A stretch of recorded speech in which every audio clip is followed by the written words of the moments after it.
এবার আসেন 4 নম্বরে আল্লাহ পাক রব্বুল আলামিন মুমিনদের সিফাত সম্পর্কে জানিয়ে দিয়েছেন ওয়াল্লাযীনা হুম লিফুরুজিহিম হাফিজুন।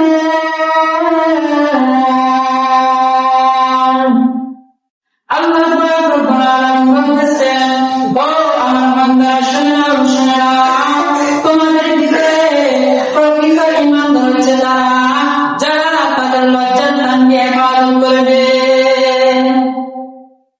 লজ্জাস্থানকে হেফাজত করবে, শুধু যে লজ্জাস্থানকে হেফাজত করে তাই না, নিজের চক্ষুদেরকে হেফাজত করা।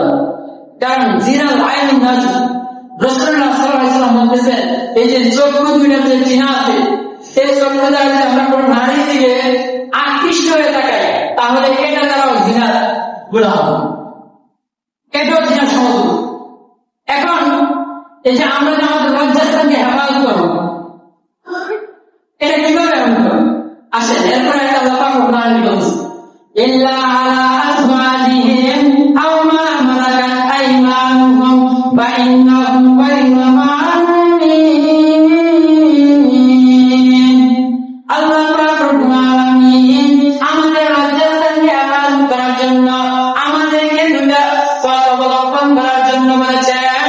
একটা হচ্ছে নিজের স্ত্রীর সামনে নিজের লজ্জাস্থানকে উপস্থিত করতে পারবেন। দ্বিতীয় নম্বর হচ্ছে আম্মা মালাকাত আইমানুহুম, যারা আপনাদের দাসী তাদের সাথে আপনার লজ্জাস্থানকে হেফাজত করা যাবে। এক নম্বর হচ্ছে নিজের স্ত্রী, 2 নম্বর হচ্ছে মালিকানা যে সমস্ত দাসী আছে, কিন্তু দাসী প্রচলন এখন আর নাই, ওটা হারাম হয়ে গেছে। এখন যদি আমরা আমাদের লজ্জাস্থানকে বাঁচাতে চাই তাহলে যে পথ অবলম্বন করতে হবে সেটা হচ্ছে বিবাহ।